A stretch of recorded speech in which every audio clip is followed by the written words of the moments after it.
Banjir yang melanda Kecamatan Larompong dan Larompong Selatan, Kabupaten Luwu, Sulawesi Selatan, Jumat 8 Mei merendam ratusan rumah.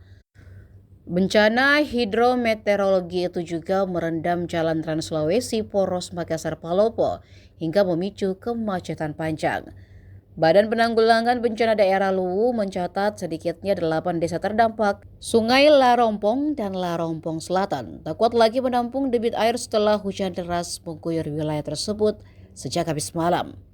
Koordinator Tim Reaksi Cepat BPBD Luwu Karyadi mengatakan, laporan pertama diterima pihaknya sekitar pukul 7:28. Di Kecamatan Larompong, banjir merendam 4 desa, yakni Desa Riwang, Riwang Selatan, Rantai Belu, dan Buntu Matabing. Sementara di Kecamatan Larompong Selatan, Sambung Karyadi, banjir terjadi di Desa Dadeko, Sampano, Tamboe, dan Salusara. Tak hanya banjir, cuaca ekstrim juga memicu angin puting beliung di Kelurahan Larompong Selatan. Kata Karyadi, satu rumah warga mengalami kerusakan sedang setelah diterjang angin kencang. Menurutnya, banjir dipicu tingginya intensitas hujan yang terjadi sejak malam hingga dini hari. Kondisi cuaca di wilayah terdampak hingga siang hari masih berawan dan berpotensi memicu banjir susulan. Selain pemukiman warga, sejumlah fasilitas pendidikan turut terdampak banjir. BPBD mencatat beberapa sekolah tingkat SD dan MTS ikut terendam. Sementara untuk sektor pertanian, diperkirakan sekitar 10 hingga 20 hektar area persawahan terdampak genangan banjir.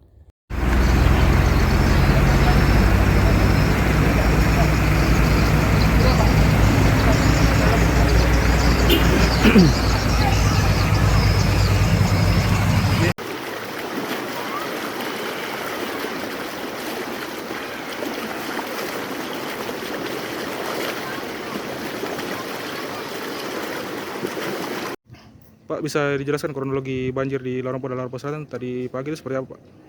Baik, izin kami melaporkan bahwa tadi pagi pukul 07.28 kami menerima laporan bahwa di Kecamatan Larompong dan Larompong Selatan terjadi banjir. Di Kecamatan Larompong banjirnya terjadi di 4 desa, yaitu Desa Riwan, Riwan Selatan, Rantai Belu, dan Buntu Matabing.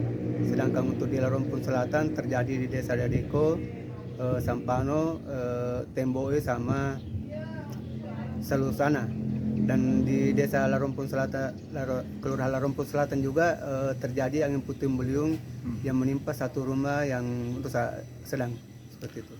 Untuk saat ini dugaan penyebab banjir itu seperti apa, Pak? Penyebab banjir yaitu intensitas hujan yang cukup tinggi sejak semalam yang terjadi sampai saat ini. Dan kondisi cuaca untuk saat ini daerah Larompong dan Larompong Selatan masih berawan dan masih kita tetapkan waspada karena akan kemungkinan masih terjadi banjir susulan seperti itu. Ada perkiraan jumlah rumah warga yang terendam tadi, Pak, di Larompong dan Larompong Selatan? Untuk di Kecamatan Larompong sendiri diperkirakan sekitar 150 sampai 200 rumah terendam, dan di Larompong Selatan sekitar 150 rumah terendam. Dan kami sampaikan pula bahwa akibat banjir tadi menyebabkan poros Palopo Makassar sempat macet total, terutama di Desa Rantai Belu dan di Desa Dadeko. Itu kemacetan sampai berapa lama, Pak? Kemacetan sempat tadi terjadi sampai 1 jam, 1 jam antrian kendaraan di sana. Selain rumah warga, ada fasilitas umum yang terendam juga, Pak, tadi? Ya, selain rumah terdampak juga beberapa sekolah, ada SD dan MTS yang di area persawah dan perkebunan warga juga terdampak, Pak? Untuk area sawah diperkirakan 10 sampai 20 hektar yang terdampak banjir. Oke.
Download Tribun X sekarang. Menghadirkan lokal menjadi Indonesia.